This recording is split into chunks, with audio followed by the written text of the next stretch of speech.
Good afternoon. We appreciate you joining us for GitLab's second quarter fiscal year 2026 financial results conference call. With me are Bill Staples, our CEO, and Brian Robbins, our CFO. During this afternoon's call, we will provide an overview of the business, commentary on our second quarter results, and guidance for the third quarter and fiscal year 2026. Before we begin, I'll cover the safe harbor statement.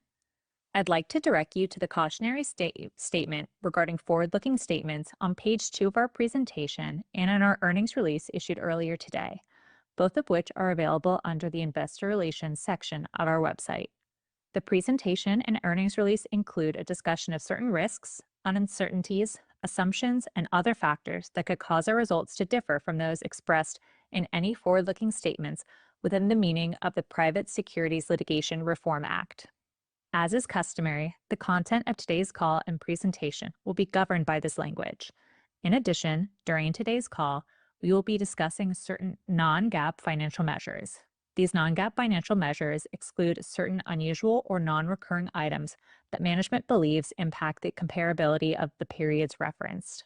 Please refer to the earnings release and presentation materials for additional information regarding these non-GAAP financial measures and the reconciliations to the most directly comparable GAAP measure. I will now turn the call over to Bill. Bill? Thank you, Cassidy, and hello, everyone. Thank you for joining us today. I'm pleased to report strong second quarter results with revenue that increased 29% year over year to $236 million and non-GAAP operating margin reaching 17%.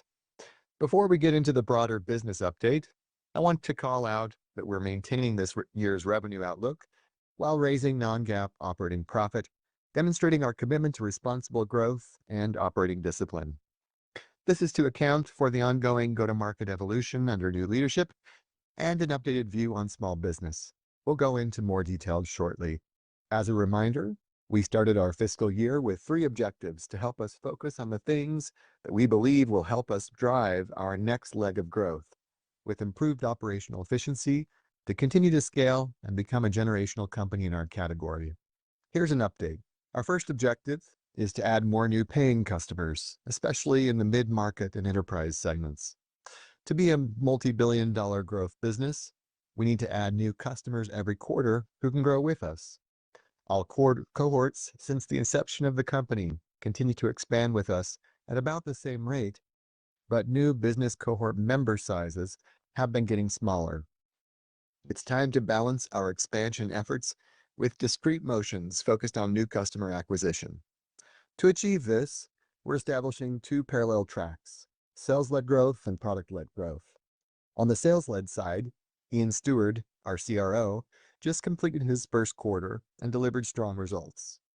He is leading several strategic initiatives to help set us up for continued scale as we grow beyond the billion-dollar revenue mark, including establishing a global new business team focused on first orders and a post-sales motion to support rapid module adoption and value realization. We'll ramp this initiative over H2 with the goal of starting to provide benefits for FY27. Our startup program has contributed to new customer growth this quarter, with a 72% quarter-over-quarter increase in the number of new startups joining the program, of which 56% were AI companies. A powerful example of a new customer win is our Q2 deal with Chaos, a provider of world-class visualization and design solutions used across multiple industries, including architecture and design, media and entertainment, and product e-commerce. In a highly competitive evaluation, Chaos selected GitLab Ultimate for our end-to-end DevSecOps capabilities, including built-in security scanning and SOC 2 readiness, which are essential to Chaos's growth strategy following several recent acquisitions and mergers. On the product-led side, we will begin a growth motion focused on customer acquisition through self-service experience. I'm pleased to share that I've hired Manav Khurana as our new Chief Product and Marketing Officer. Manav and I worked together for 4 years at New Relic. He has held executive roles in product-led growth, marketing, and product management, and he's an expert in product-led growth. At New Relic, he built a large, high-growth, self-service business from scratch that contributed nearly 50% of customers to the overall base in 3 years. I have confidence in Mayan's ability to drive results at GitLab and expect this to gradually ramp over multiple quarters. Our second objective is to help customers realize the value of our platform faster, helping to drive revenue expansion. Here again, we're pursuing a dual sales-led growth and product-led growth strategy. On the sales-led side, we've strengthened our bench and are implementing multiple programs to reinforce sales and post-sales excellence. This includes better processes, sophistication around pipeline generation, and price control. We're also improving our training enablement efforts, particularly around AI, and we're developing new sales plays that will provide more focused outbound activities based on actions where we've previously seen results. This is all complemented by enhanced customer success and post-sales playbook designed to accelerate customer value realization and platform adoption. On the product-led side, our product-led growth motion will increasingly trigger product-qualified lead signals to our sales force. This will help them understand moments when our field can engage customers and better support their journey toward more value. We had good success with expansions in Q2 with customers like Adesso, Clario, and Virgin Media O2. For example, Virgin Media O2, one of the largest mobile network operators in the United Kingdom, has increased their ultimate investment by more than 5 times since 2022 as they've embraced our comprehensive platform approach. Virgin Media O2 has become one of the most prolific adopters across source code management, CI/CD, and security scanning, and also recently enabled GitLab Ultimate with Duo. Our GitLab Ultimate and Dedicated products represent the highest value offers for purchase. GitLab Ultimate now represents 53% of our total ARR, with 8 of our 10 largest deals in the quarter, including Ultimate. Customers are increasingly recognizing our abilities in security and requiring that security be embedded with code development. The compelling security capabilities of the GitLab platform continue to be a strong driver of Ultimate adoption. Our new customer win with the major European fintech company is a great example. With Ultimate, they expect to reduce mean time to recovery from 2 to 4 days to 2 to 4 hours and achieve 100% security scanning across all projects. We also continue to see strong adoption of GitLab Dedicated, now contributing approximately $50 million in ARR, growing 92% year over year. Let me provide a couple of additional examples from the quarter of major customers and how they're realizing platform value. This quarter, we expanded our relationship with a top US bank that upgraded to GitLab Dedicated after seeing success with GitLab Premium.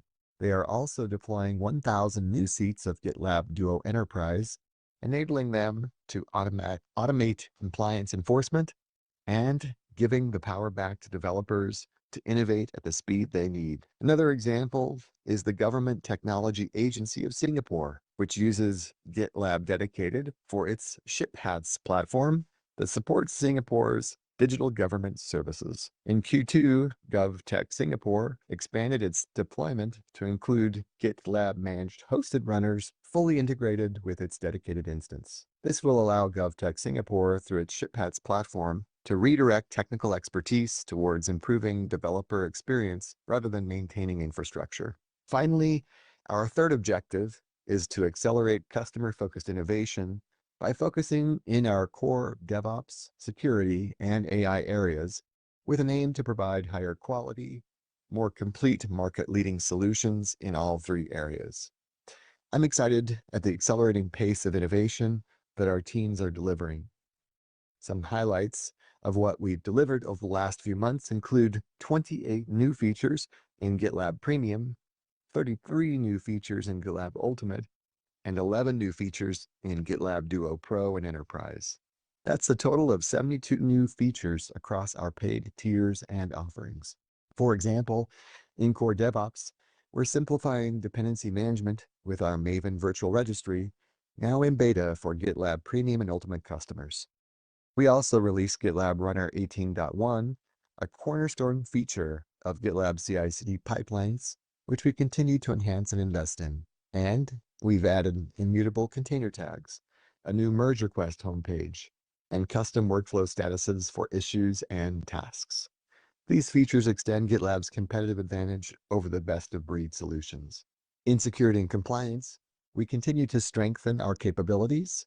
Today, customers can now use GitLab's new CI/CD components to support SLSA Level 1 compliance.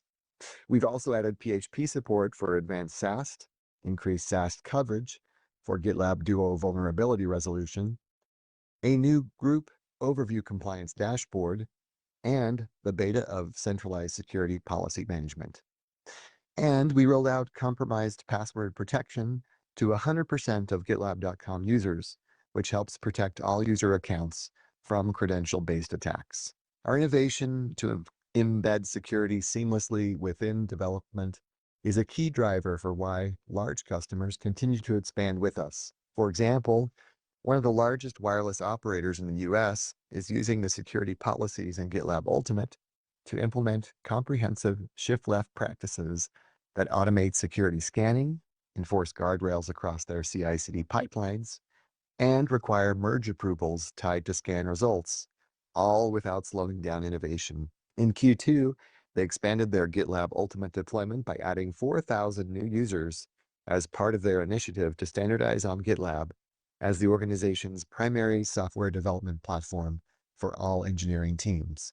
Customers are really excited by the rapid development and promise of AI tools. GitLab customers are actively testing multiple tools and developing their internal use strategies. GitLab Duo Agent Platform is resonating with customers who see immediate value in our agentic AI capabilities. As one senior software architect at a leading communications industry supplier put it, "I've been impressed watching GitLab's agentic AI capabilities evolve with the new Duo Agent Platform. The autonomous task delegation and run tools functionality are genuinely useful additions to our workflow." Our expansion with Emirates, the world's largest international airline, demonstrates the competitive advantage of our integrated AI approach with GitLab Duo Enterprise. After comparing Duo with other solutions, including GitHub Copilot, Emirates decided to go all in with GitLab, renewing their investment and upgrading to Duo Enterprise. We're also seeing traction with our GitLab Duo with Amazon Q offering. Our AWS partnership delivered a significant milestone this quarter with HFM, a global retail broker serving over 2.5 million client accounts. Originally a GitLab Community Edition user, HFM was looking to replace point solutions such as Jenkins with GitLab. At the same time, they were actively evaluating AI code generation tools such as Amazon Q Developer, Gemini, and GitHub Copilot. Our GitLab Duo with Amazon Q offering was a natural choice since it allows HFM to leverage Amazon Q agents where their developers are already working in GitLab's DevSecOps platform. Now I want to address 3 common questions I've been hearing from investors recently regarding the impacts of AI and our strategy. First, we've received questions about the balance of our growth between pricing and seat growth. I'm pleased to share that seat growth has accounted for more than 70% of our revenue growth. And in fact, we've seen accelerating double-digit paid seat growth rates over the past year. Every customer cohort since inception continues to expand with us. We've shared this one-time metric to help you understand the trends that we're seeing in the business. The second question is how AI will impact seat growth and monetization. There are some who assume that AI will reduce engineering headcount and impact our seat growth. During the quarter, we conducted a third-party survey of nearly 400 customers to better understand the impact of AI on their use of GitLab. 91% of customers we surveyed believe AI native dev tools will increase their use of GitLab within the next 24 months. 88% expect their developer headcount to increase or stay the same within the next 12 months, and 78% of those expect it to increase. GitLab's monetization opportunity doesn't end with seat growth. With the Duo Agent platform, we are enabling engineers to collaborate with AI agents and do many tasks automatically and in parallel instead of manually or one at a time as they do today. We plan to charge for all of this work done via usage charges, whether that work is done by our agents or our partners' agents hosted and integrated into our platform. This means our business model will evolve from a purely seat-based model to a hybrid seat plus usage-based model. When launched, customers will receive some included usage with their base subscriptions, so they can easily begin to adopt Duo Agent Platform, pay as they go beyond the included amount, and commit in advance to additional usage to receive the very best pricing. Finally, I'd like to expand on the competitive environment. It seems with each passing month, there's a new startup or large new vendor shipping AI code generation tools. With GitLab Duo Agent Platform, we're positioning ourselves differently from code generation-focused AI tools. Multiple independent studies have highlighted significant issues related to the current generation of coding assistants. This quarter, there were multiple reports that show the code these tools generate isn't always high quality or secure, and research has shown that almost right code isn't having the positive effects on developer productivity that organizations had hoped for. These are the same challenges human engineers already have, and the mission GitLab was built around. As an AI-native DevSecOps orchestration platform, we welcome engineers and AI code generation tools with open arms. Our platform helps engineers and AI agents and tools they choose to build, verify, secure, and deploy enterprise-grade software that meets the world's toughest privacy, security, and compliance standards. If you're running a business and you want to embrace AI as part of your engineering process, we believe you need GitLab. This is why, just a few weeks ago with GitLab 18.3, we announced agentic partnerships with Anthropic, OpenAI, Google, Amazon, and Cursor, and shipped native integrations with Cloud Code, Codex, Amazon Q, Gemini CLI, and open source agents. We also delivered our first Model Context Protocol server with partnership support from Cursor. We see these strategic partnerships as a strong affirmation of the value of our platform. True to our roots, we are the only vendor to provide this level of interoperability. GitLab Duo weekly active usage has increased nearly 6x so far this year, albeit off a small base. 1/4 of this usage are new Duo users on the capabilities included in Premium and Ultimate, announced with 18.0, and these users now have access to Duo Agent Platform in beta. We're on track for Duo Agent Platform GA by the end of this year. This is a very bold and ambitious target, and I want to set proper expectations. We'll ship when we reach our quality bar and customers are ready to pay for the service. In addition, it is important to remember that adoption of an on-premises software like GitLab can take time. Approximately 70% of our revenue is from self-managed deployments, and customers often take many quarters, sometimes years, to upgrade. Our flexible deployment options and vibrant partner ecosystem is part of what makes GitLab unique. As a public company, not controlled by a single cloud hyperscaler, GitLab stands for independence.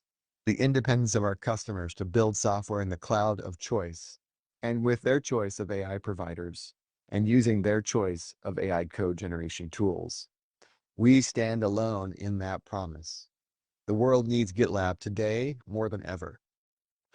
To close, I want to address the leadership news we announced this afternoon. By now, you all should have seen the news that Brian Robbins will step down as Chief Financial Officer to pursue another opportunity. He'll stay with us until September 19th to help ensure a smooth transition. On behalf of the entire company, I want to thank you, Brian, for your many contributions and wish you all the best. We've initiated a search for a successor and are fortunate to have a deep bench of talent throughout our finance organization during this period. We expect to name James Shen, Vice President of Finance, as interim CFO, and to promote Controller Simon Mundy as Chief Accounting Officer. James has been with us since 2021 and has played an integral role in shaping our business, strategy, and financial principles. We're confident this will be a seamless handoff. I'm really excited by the fresh energy and new perspectives from new team members, which will complement the experience and strength of our existing team. I feel confident in the health of the business, our competitive position in the market, and the increasing strength of our AI strategy. I'll keep you updated as we progress each quarter. With that, I'll turn it over to Brian. Thank you, Bill.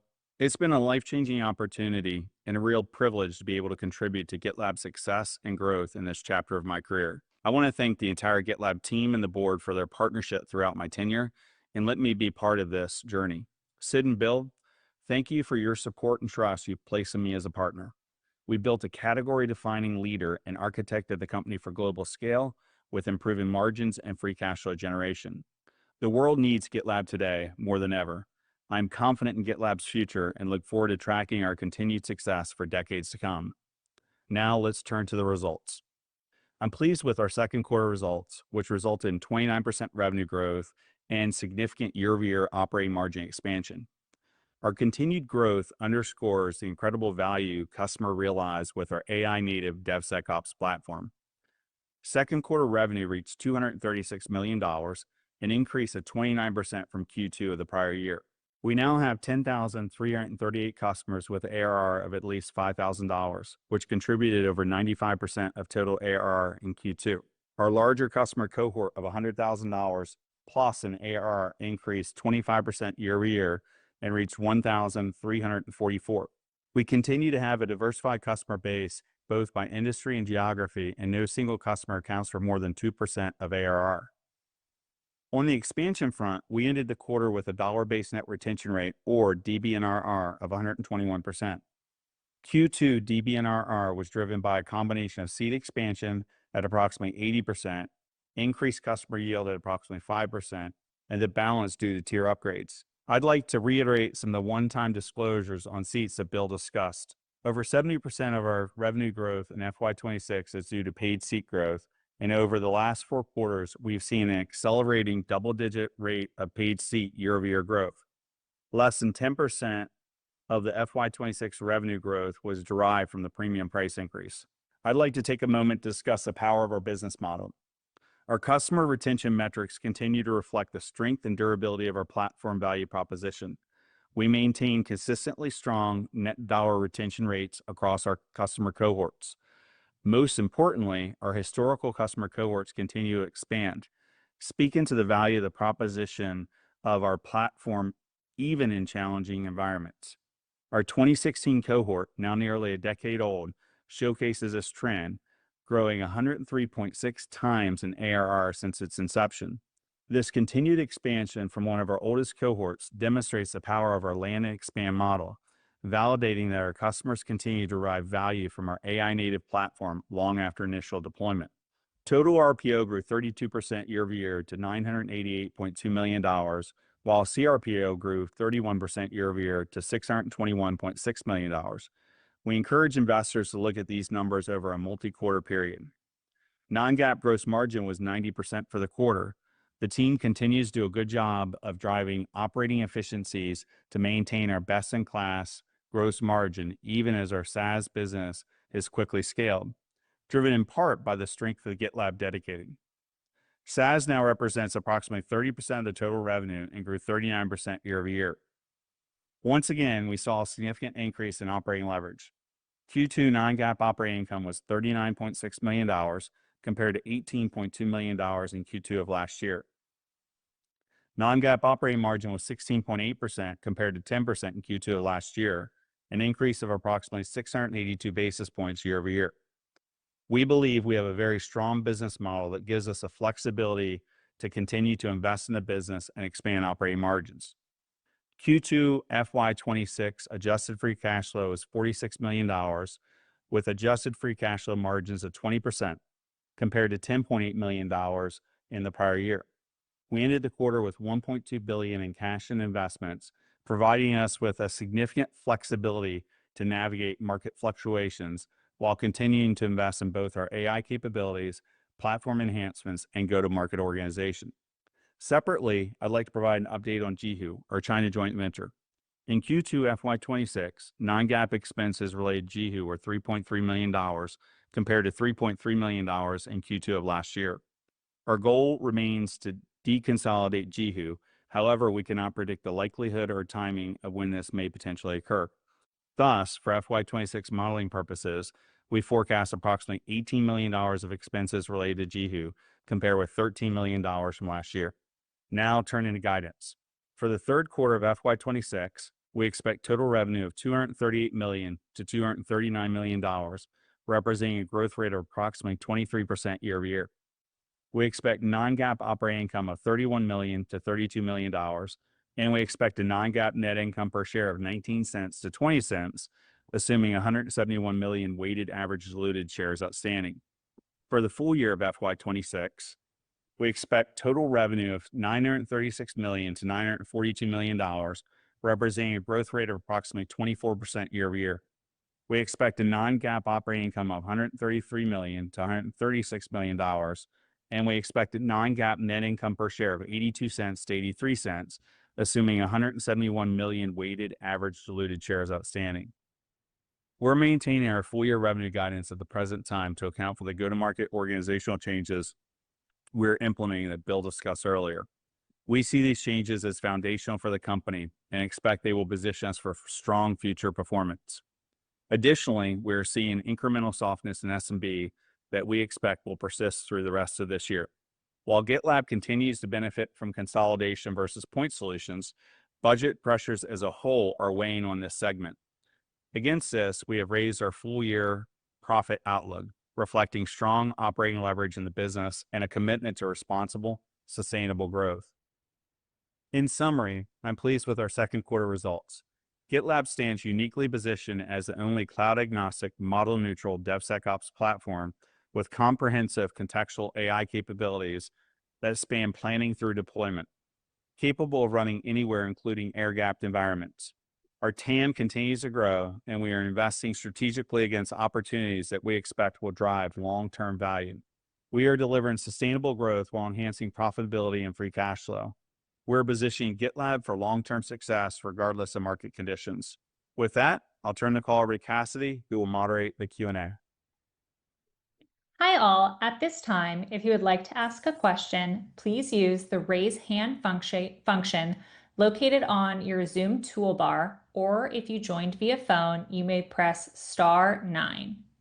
We do request that you limit yourself to one question. We'll take our first question from Rob Owens with Piper Sandler. Our following question will be from Matt Hedberg with RBC. Rob? Great. Thank you for taking the question. I guess, given I only have one, I will annoy Brian with a two-parter here, and congrats, Brian. Bill, on the first part of the question, obviously, since you joined about 9 months ago, a lot of executive turnover. Maybe just help us get comfort directionally with what's changing, what's not changing in your view, because from a product development, go-to-market standpoint, and a financial standpoint now, I guess you have new chiefs across all those different divisions. And then, Brian, for you, I appreciate some of the conservatism relative to the go-to-market organizational changes and incremental softness in SMB. But if I look at the first half versus the second half, just from a growth perspective, you saw about 28% growth in the first half and only 21% forecast in the second half. So is there incremental conservatism that we should think that's built into the second half around these factors, or the same amount of conservatism with, I guess, the reality of what you're seeing in SMB? Thanks for taking those, guys. Thanks, Rob, for the question. I'll take the first part around the management changes. I'm really grateful for the many team members who've helped make GitLab the company it is today, including Brian. I'm here to bring stability and scale to GitLab. And the combination of new executives that we've brought in and the experienced team members that are here creates a really exciting and dynamic environment that I believe will help us scale. The AI cycle represents both a tremendous opportunity and a risk if we don't capitalize on it. So as we see our first billion in revenue coming into sight, scaling to our second billion and beyond is really our focus. And I'm excited about the road ahead. Yeah, thanks, Bill. And Rob, let me just touch on guidance for a little bit. For Q2, we're pleased with the execution on the financial results and the metrics across the board. We did have some outperformance related to linearity. And so we had the strongest first month of bookings than we had in the last 2 years in this quarter. Over 20% was booked in month one. And then we also, the mix of SaaS versus self-managed was the opposite of 1Q. So we got more recognition in the quarter for that as well. We raised profitability for the year. In Bill's prepared remarks, he talked about some of the changes that Ian's making and go to market after he's been here 1 quarter.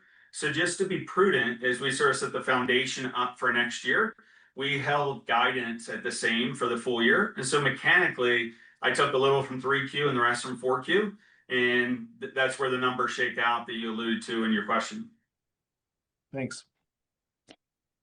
Thank you. We'll take our next question from Matt Hedberg with RBC, and our following question will be from Kash Rangan at Goldman Sachs.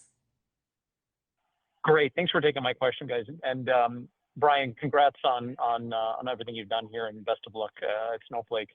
A lot of great commentary this quarter. Thanks for the one-time disclosures on seat-based growth. That's great to hear. And obviously, a lot of exciting things around Duo Agent Platform. And I think we're all excited to hear about what the consumption element may add to that as we go, understanding it's going to take time to roll into the model. But I guess, my question is there's a lot of go-to-market changes that were announced here and kind of rethinking how to accelerate new customer lands. I guess, how long should we expect some of those changes to take place and ultimately drive sort of the positive implications that, Bill, you noted on the call?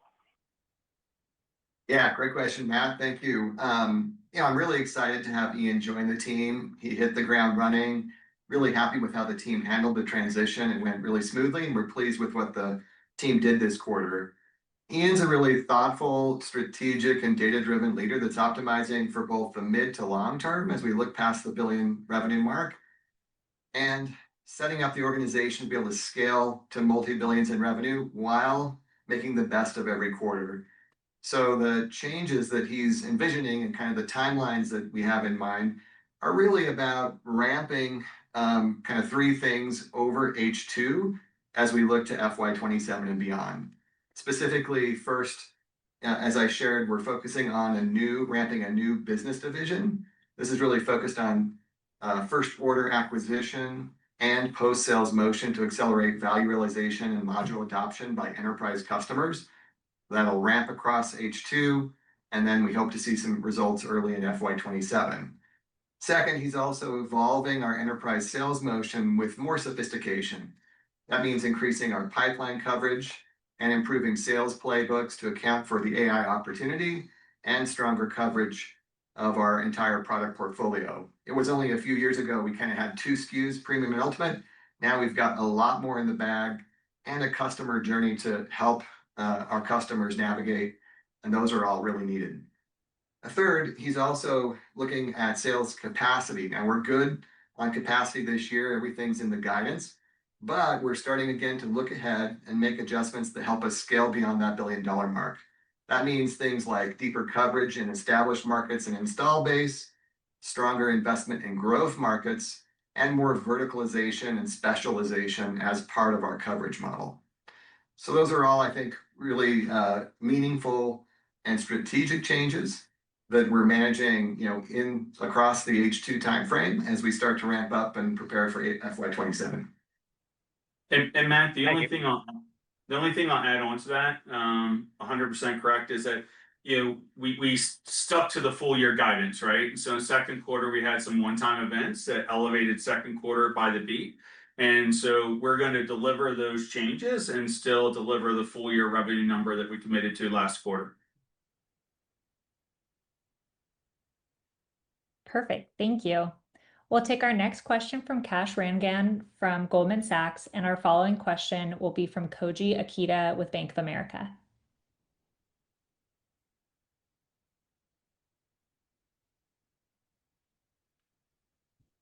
Kash?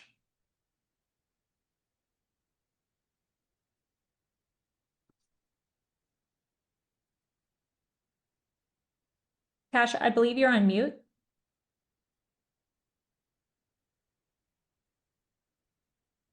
Hello, can you hear me okay? Yes, we can hear you.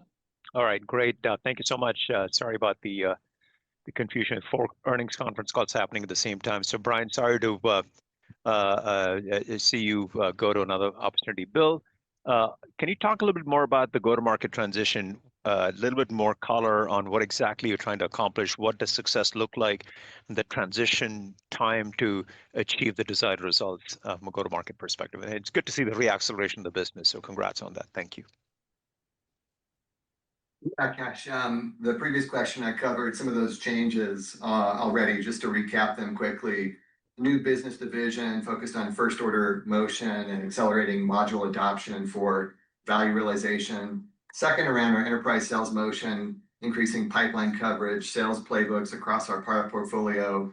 And then third, looking at more sophistication in how we look at sales capacity. We've got everything we need for this year, but looking ahead, how do we evolve for deeper coverage in established markets, but also investment in growth markets, as well as verticalization and specialization. Those are all changes that, again, will be ramping throughout H2 as we look towards FY27 and scaling beyond the billion mark. Perfect, thank you. We'll take our next question from Koji Ikeda from Bank of America, and our following question will be from Derek Wood with TD Cowen.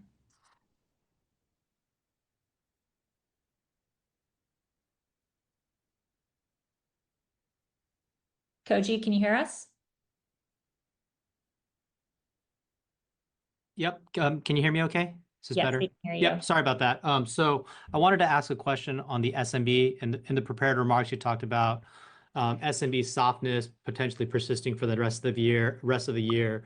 And a little part of me can't help but think that maybe code generation tools or other hype dev tools out there are potentially creating some budget shifting with the SMBs out there as they're trying to, look for the most efficiency gaining tools right now. And so what are you seeing out there from the SMB side specifically that is driving that softness, kind of statement out there? How long could the softness persist, and what needs to happen out there outside of the macro for maybe the SMB segment to get bigger?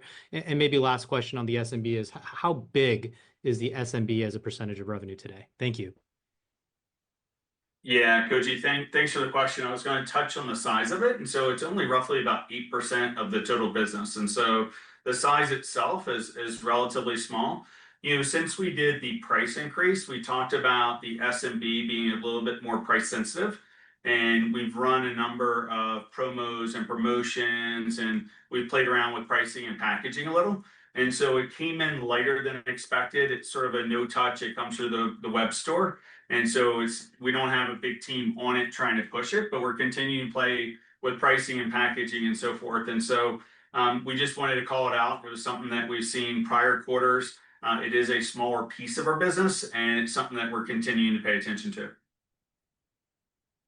Thank you.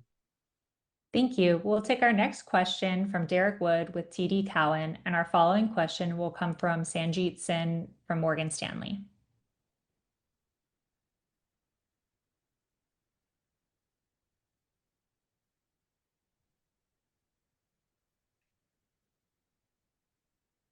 Derek, you may go ahead. Okay, I'm here. Brian, congrats on the next chapter. And my question's for Bill here. And Bill, you mentioned a lot of questions around competitive conditions, and really interesting to hear some of the findings you had from your survey. One question we get, I'd love to hear your answer on, is some worry that these new AI coding vendors will move from the IDE to more parts of the life cycle that you guys play in. So could you talk about the defensibility of your platform and how you feel about the risks of those vendors ultimately competing with your core offering or the defensibility that you guys have? Yeah, thanks, Derek. GitLab really does something different than the code generation tools. They generate code, and as we've shared previously, that accounts for about 20% of a developer's time, while 80% of the time is really managing change of that code across the software lifecycle so that it can serve customers' needs. So we really pick up where those code generation tools leave off. And it's sort of like great ideas are pretty easy, but executing them and delivering results is where all the hard work comes in. You can think of GitLab as basically change management for source code that's generated either by humans or by AI tools. our embracing of those tools is really part of the Duo Agent Platform strategy. So as you saw in 18.3 release last month, we've got a great partnership going now with Cursor so that there's seamless integration between Cursor and GitLab so that code can flow and developers can have a great experience across GitLab and Cursor. But also we've taken the CLI-based code generation tools that are really popular right now, like Claude Code, like Gemini CLI, like Amazon Q, and we're bringing those into GitLab natively. So those engineering teams are building incredible AI-based dev tools. Now those are embedded within GitLab. Customers can choose to use them or our own agents seamlessly within GitLab and take advantage of all of the data and workflows that are already in our platform. So we really think of it as additive and creating more opportunity for us, not a competitive threat. Understood. Thank you. Thank you. We'll take our next question from Sanjit Singh from Morgan Stanley, and our following question will be from Brian Essex with JP Morgan. Thank you for taking the questions, and congrats, Brian. It was great working with you, and all the best in your future role. I had a question for you, Bill, on sort of new logo, new business side of the house. So when I look at the absolute level of growth in terms of how fast your base customers are growing, it's in double digits, which I would say is not bad, probably average or slightly above average for the rest of software. But if we look at the trend line over the last several years, we've seen, I think, a string of double-digit quarters of year-over-year deceleration in terms of customer ads and net new ads. And so I wanted to get your prognosis for why that was the case. And as we look forward, and as you bring on the new leadership team, what do you think the timeline is for turning that back around? Yeah, that's very great question, Sanjit. It's why our number one objective as a company is to focus on that first order and new customer acquisition because of that trend line you mentioned. It's really important that we do that because if you look at the cohort data that we shared, our 2016 cohort has grown 100x. And every quarter we build new cohorts of future growth. And it has been decelerating. I would say that probably the primary cause of it is we have not incentivized or created a specialized sales force focused on first order. We've let our reps bring in net ARR growth, the way that they're able to do that each quarter. And over time, as our revenue base has grown, obviously that has come in more and more through expansion as opposed to first order. That's why I mentioned in the prepared remarks, it's time to balance our investments there and have more specialized sellers focused on first order, as well as a new product-led growth approach to bring in customers through a self-service experience. Both of those in terms of timeline will begin ramping now throughout H2, and we hope to see early returns on that in FY27. Appreciate the thoughts. Thank you. Our next question will come from Brian Essex with JP Morgan, and our following question will be from Gray Powell with BTIG. Brian? Hi, good afternoon, and thank you for taking the question. Brian, congrats from me as well. Bill, I was wondering if you could maybe expand on maybe the last question a little bit in terms of the hiring of Manav or appointment of Manav to Chief Product and Marketing Officer. Any commonalities or analogies that you saw with New Relic with respect to the way that you anticipate similar efforts to benefit GitLab with planned go-to-market changes? Just love to get your take on how these initiatives might affect the growth trajectory of the business as well as the expense associated with incremental investment. Thank you. Yeah. You know what? I've been building developer tools and platforms for about 30 years, and it represents a really unique challenge because you've got a community of engineers who are very passionate about the tools they use, and they don't have budget, and therefore you've got to work with both a top-down selling motion where you can talk to economic buyers, have a relationship with those who do have the budgets and lead those engineers, but also have a continual effort to reach them with your new technology and innovation and win their hearts and minds so that they're passionate about your product and advocate for that internally. So there's a commonality there between New Relic and GitLab, but also, most developer tools. That's why, as you look at the explosive growth of new AI tools like Claude Code and Cursor, you see that kind of rapid adoption and revenue growth that a product-led growth approach can bring, which then drives more enterprise adoption over time. This explains in part some of the delta between what you see with those new modern tools that have taken largely a product-led growth approach and GitLab with Duo, which in its first few years has taken more of a sales-led approach, where we've had a multi-quarter sales cycle, full year contractual commitment, upfront payment required, platform adoption. Those are all gating factors right now with our Duo strategy, which in turn slows product feedback and iteration. So by moving to this product-led growth and sales-led growth approach, which Manav and I both have years of experience with, we're really confident that we can have the best of both worlds. We'll continue to service the large Fortune 100 customers that we have today with a high-touch sales-led approach, but then also increase customer acquisition, adoption, and innovation velocity with a more direct feedback channel from customers with our product-led growth approach. That's super helpful color. Thank you. Thank you. Our next question will come from Gray Powell with BTIG, and our following question will come from Mike Kikos with Needham. Gray? All right, great. Thanks. Just want to make sure you can hear me okay. I know some others have had some issues. Yes, we can. All right, awesome. Thank you. Thanks for taking the question. Okay, I know you've gotten a lot on the changes to the go-to-market and sales motion. I'm a little bit confused, so I apologize in advance, but I'm going to ask another one.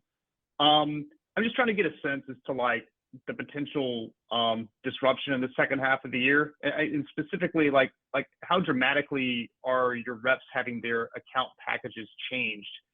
And then it is just the middle of the year. Like, are you changing sales incentives for fiscal 26? So I'm just trying to like think through the mechanics of how this works. Yeah, no changes to the compensation plan, no changes to the territories and customer assignments. This is really about beginning to ramp up and hire new teams and adjustments to the enablement and training and the sales plays that they go execute every quarter. So I don't expect them to be disruptive. We've included all of that factored into our guidance for the remainder of the year.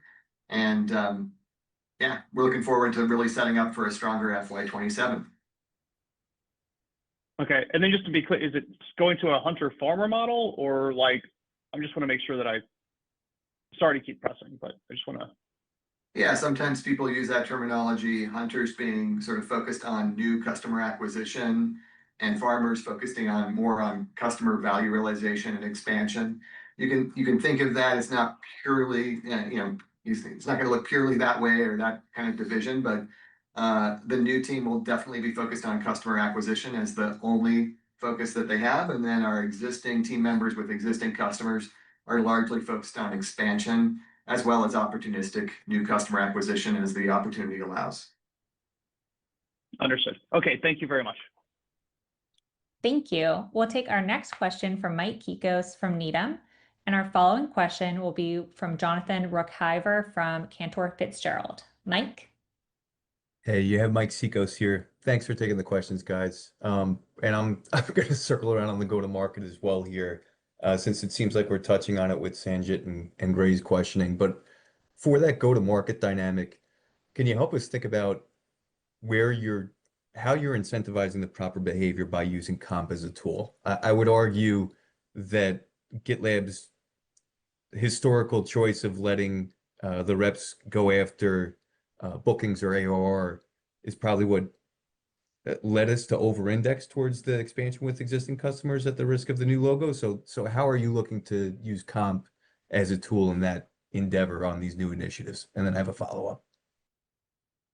Yeah, really good question. It's aligned compensation is an important factor in terms of driving the right behaviors and motivations. And well, we've done some light touches to incentivize new customer growth this quarter. It's largely the same compensation model that we've had for years. And, it works for a company that's, I'd say, sub-billion in scale. And obviously, GitLab has enjoyed lots of rapid growth. But now that we're reaching that $1 billion scale mark and we aspire to go to the second billion and beyond, more specialization is just a natural evolution of the enterprise go-to-market motion. We've got to invest in new customer acquisition as a dedicated motion while continuing to service existing customers and drive expansion. We've also got to drive more specialization in terms of verticals. We've got a great public sector business. We've now got a nice financial services vertical as well. And we'll continue to build those businesses out as large customer bases with, discrete go-to-market motion. So I characterize really what we're doing as a pretty natural evolution for enterprise sales, and it's going to help set us up for that second billion and beyond.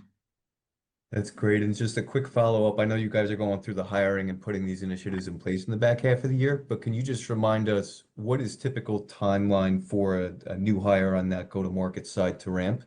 Just so we can make sure that we're thinking about the contribution next year accordingly. Thank you. Yeah, our ramp-up period for enterprise sales rep is between 6 and 9 months.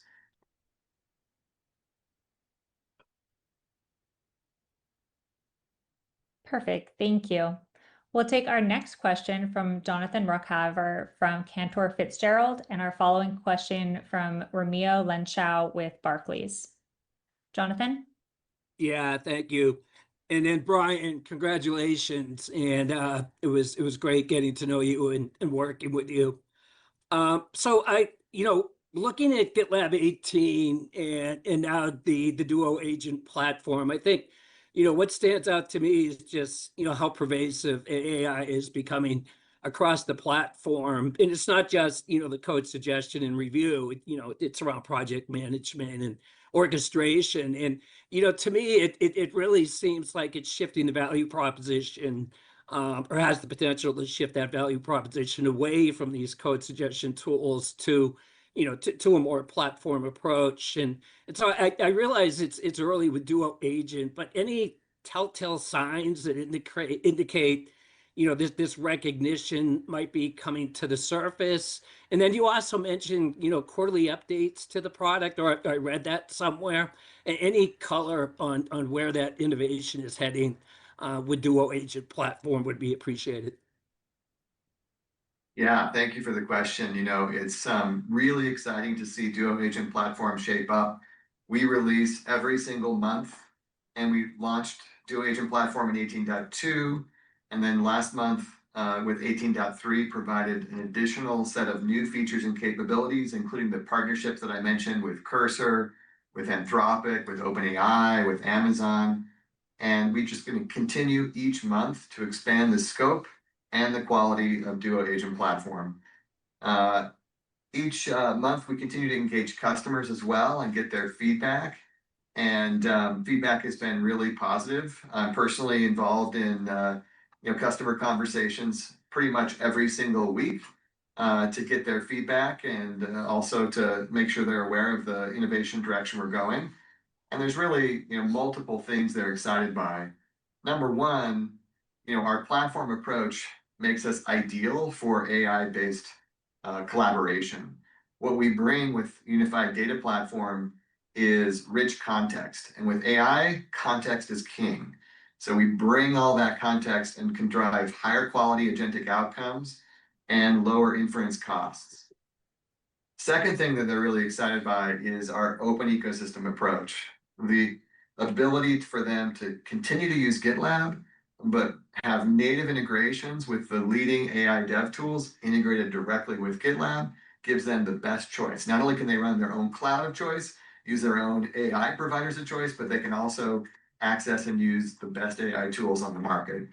And then third, the other value proposition of Duo Agent platform that's exciting for them is we're providing more than just purpose-built agents. We're providing an ability to create custom agents and custom agent flows that can solve specific engineering challenges that they have, challenges that are unique to their business and their software processes. And that's really something, again, I haven't seen any other vendor do. And having built software for 30 years, I can tell you every engineering team has their set of challenges that no general purpose LLM can solve. So by providing the platform that allows for that level of customization and extensibility, customers are going to have an incredible AI-based approach to solving their toughest challenges. Really excited by the beta feedback so far. Again, we're aiming for GA at the end of this year, and can't wait to see what customers do with it. Yep, helpful. Thanks, Bill. Thank you. And our last question today will come from Romeo Lenchow with Barclays. Hey guys, it's Damon Coggin on for Ramo. Thanks for the question and congrats on the new role, Brian. I like to see the acceleration in subscription SaaS business in 2Q to 39%. Can you help us understand the drivers of this performance? Is this driven by some of the newer AI coding tools or maybe execution from the GitLab sales team? And then if I can squeeze maybe one more, were there any one-time items in the quarter that we should keep in mind? And then should we use the implied 4Q growth rate as a proxy for growth for next year? Thanks, guys. This is Brian. Thank you. You had 3 questions into one, so I'll answer part A, B, and C. And so the implied growth rate for 4Q, we talked about due to the go-to-market changes that are going to set us up for success in FY27 and beyond. We held full year revenue guidance flat, and so we took the beat in 2Q and spread it across 3Q and 4Q. And so hope that gives you some insight on how the guidance was put together. I didn't know you were gonna ask 3 questions. There was any one-time items for the second quarter? Yeah, so in the second quarter, there was 2 things that impacted the quarter. It was a linearity. We had the strongest month 1 bookings in the last 2 years, booked over 20% of the quarter in month 1. Typically, month 3, it's more heavily weighted towards month 3. And then also we had a greater SaaS mix than we did self-managed. It reverted back to historical norms. Actually, the other way around, self-managed versus SaaS. And so self-managed, we get to recognize some upfront. And so they're one time in the quarter. And then you talked about, are we doing anything different on SaaS to push SaaS versus self-managed?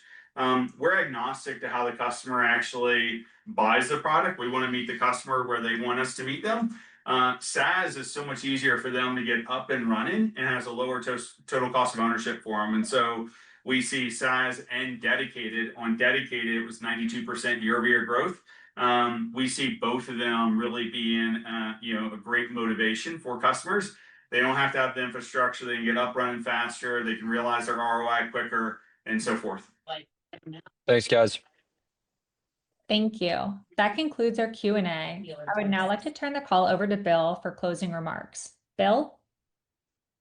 Thank you. As we wrap up today, there's really 3 things that I hope you take away from the call that I'm genuinely excited about. First, our opportunity is enormous and only getting bigger. Our financials are strong and demonstrate a strong combination of free cash flow, margin, and revenue growth. Seats are growing, and Duo Agent Platform, we're adding a new growth vector beyond seat growth by monetizing autonomous work done. Second, we have a really unique value proposition with our unified DevSecOps platform that only gets stronger because of AI. Context is king, and our unified platform provides that full lifecycle context. As the only pure play, cloud and model neutral, independent public company delivering DevSecOps, we offer the world independence. Build your software in your cloud of choice using your choice of AI vendors and tools and get the very best experience for your engineers. And third and finally, we're building a fantastic team with a combination of new executives and experienced team members that are excited to aim past the first $1 billion in revenue and scale toward our second and beyond. Thanks for joining the call today. I look forward to seeing you all in follow-up conversations throughout the quarter.